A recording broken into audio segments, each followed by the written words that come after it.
సామెతలు 19వ అధ్యాయము. బుద్ధిహీనుడై తన పెదవులతో మూర్ఖముగా మాట్లాడు అని కంటే యథార్థముగా ప్రవర్తించు దరిద్రుడే శ్రేష్ఠుడు. ఒకడు తెలివి లేకుండుట మంచిది కాదు, తొందరపడి నడుచువాడు దారి తప్పిపోవును.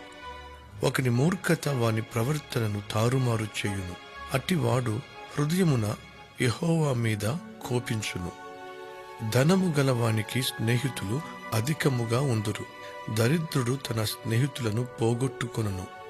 కూట సాక్షి శిక్ష నొందకపోడు, అబద్ధములాడువాడు తప్పించుకొనడు.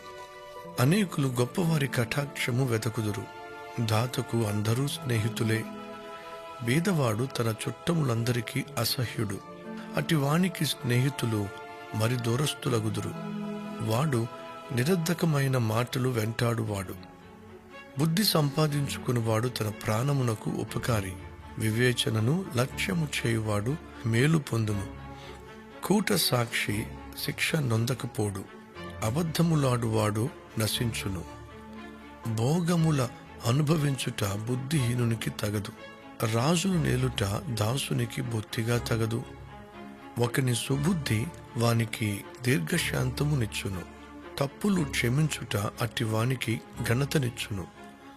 రాజు కోపము సింహగర్జన వంటిది, అతని కటాక్షము గడ్డి మీద కురియు మంచు వంటిది.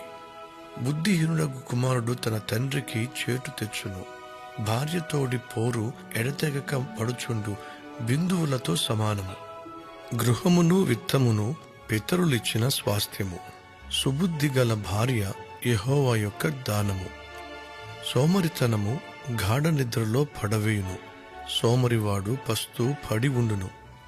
ఆజ్ఞను గైకొనువాడు కాపాడుకొనువాడు, తన ప్రవర్తన విషయమై అజాగ్రత్తగా ఉండువాడు చచ్చును. బీదలను కనికరించువాడు యెహోవాకు అప్పిచ్చువాడు, వాని ఉపకారమునకు ఆయన ప్రత్యుపకారము చేయును. బుద్ధి వచ్చునని నీ కుమారుని శిక్షింపుము, అయితే వాడు చావవలెనని కోరవద్దు. మహాకోపియగువాడు దండన తప్పించుకొనడు, వాని తప్పించినను వాడు మరల కోపించుతూనే ఉండును. నీవు ముందుకు జ్ఞానివగుటకై ఆలోచన విని ఉపదేశము అంగీకరించుము. నరుని హృదయములో ఆలోచనలు అనేకములుగా పుట్టును, యెహోవా యొక్క తీర్మానమే స్థిరము. కృపచూపుట నరుని పరులకు ప్రియునిగా చేయును, అబద్ధికుని కంటే దరిద్రుడే మేలు. యెహోవా యందు భయభక్తులు కలిగి ఉండుట జీవసాధనము, అది కలిగిన వాడు తృప్తుడై అపాయము లేకుండా బ్రతుకును. సోమరి పాత్రలో చెయ్యి ముంచునే గాని తన నోటికి దాని తిరిగి ఎత్తనైనను ఎత్తడు. అపహాసకులు దండింపబడగా చూచి జ్ఞానము లేని వారు జ్ఞానము నొందుదురు. వివేకులను గద్దించిన ఎడల వారు జ్ఞాన వృద్ధి నొందుదురు. తండ్రికి కీడు చేసి తల్లిని తరిమివేయువాడు అవమానమును అపకీర్తిని కలుగచేయువాడు. నా కుమారుడా, తెలివి పుట్టించు మాటలు నీవు మేరగోరితివా?